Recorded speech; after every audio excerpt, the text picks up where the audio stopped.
After the Packers lost Devontae Adams, Marcus Valdez-Scantling, and a boatload of wide receivers this offseason, are the Packers in real trouble going into next season?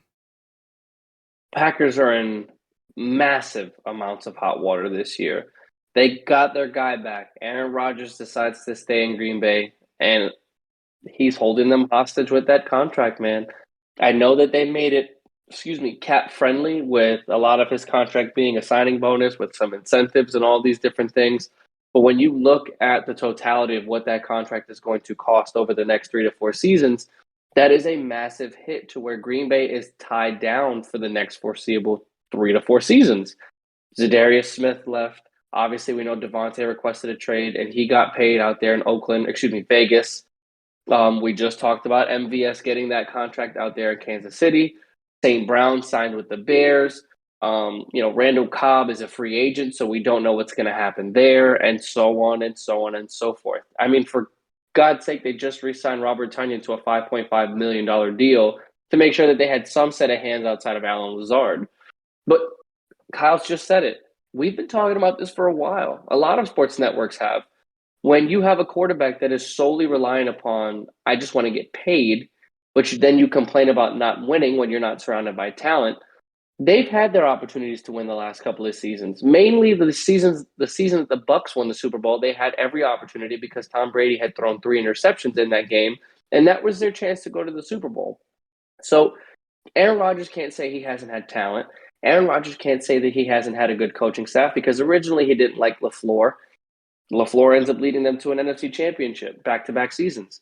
So you're looking at it and you're like, well, Aaron Rodgers has had just so much in front of him. Well, his offensive line got hurt.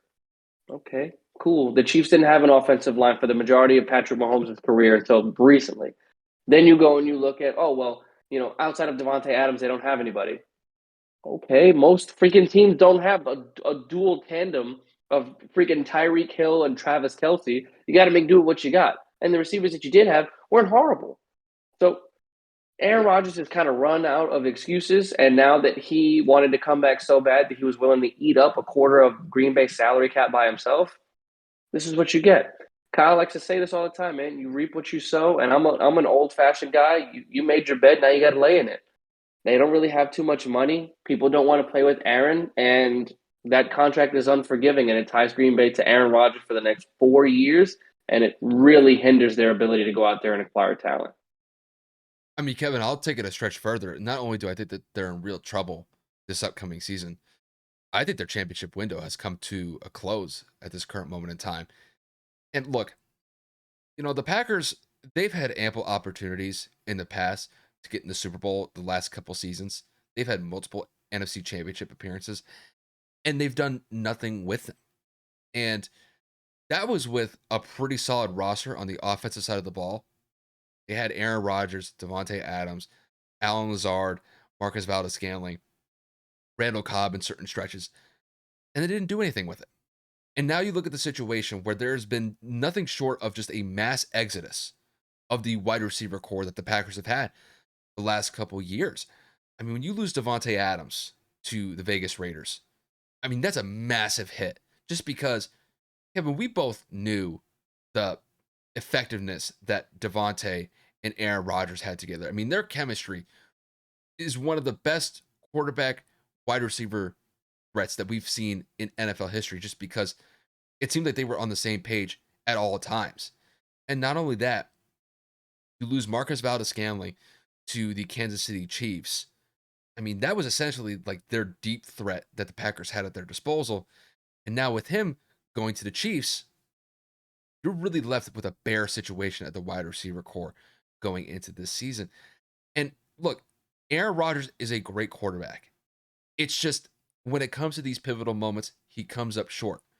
Well, the way that I see it is that Aaron Rodgers, his career is essentially going to go in a downward spiral just because I don't know how effective this team's going to be going into next season. Granted, I would still say that they're the favorite to come out of the NFC North, but they are going to be extremely limited compared to what they've been doing the last couple of years on the offensive side of the ball.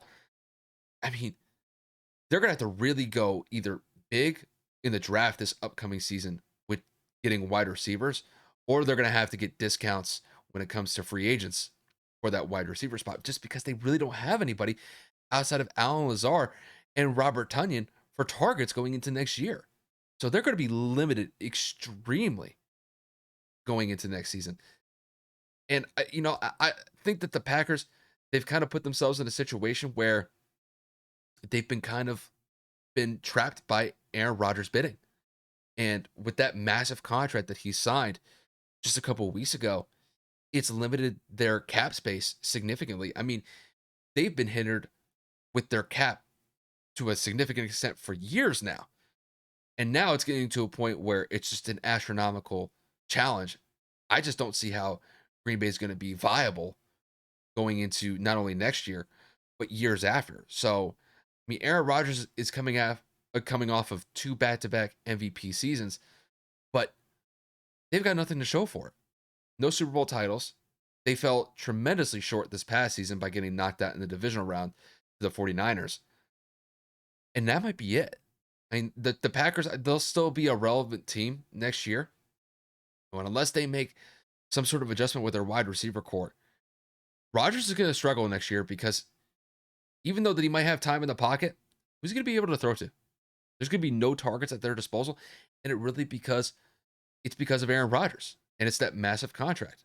You look at other quarterbacks across the league, they don't necessarily put their respective teams in the cap situation that Aaron Rodgers has had. So, I have no problem with Aaron Rodgers getting his money. I'm glad that he's able to secure his future on a financial level. But when it comes to going out there and winning a championship, it's not going to happen. Just because his cap hit is so detrimental to the team, they're not going to have any flexibility to bring in guys to the roster unless it's on discounted contracts. So the Packers are in real trouble. And I think this essentially ends their championship run. And that was despite the fact that they hadn't won a Super Bowl since 2010. And that was when Aaron Rodgers was only the starting quarterback for the first year or two after Brett Favre retired. So it's really on the shoulders of Aaron Rodgers. And I think he's going to fall tremendously short next year. And it's like I said, I think they're essentially done with any sort of chance of getting back to the Super Bowl. That's just how I see it.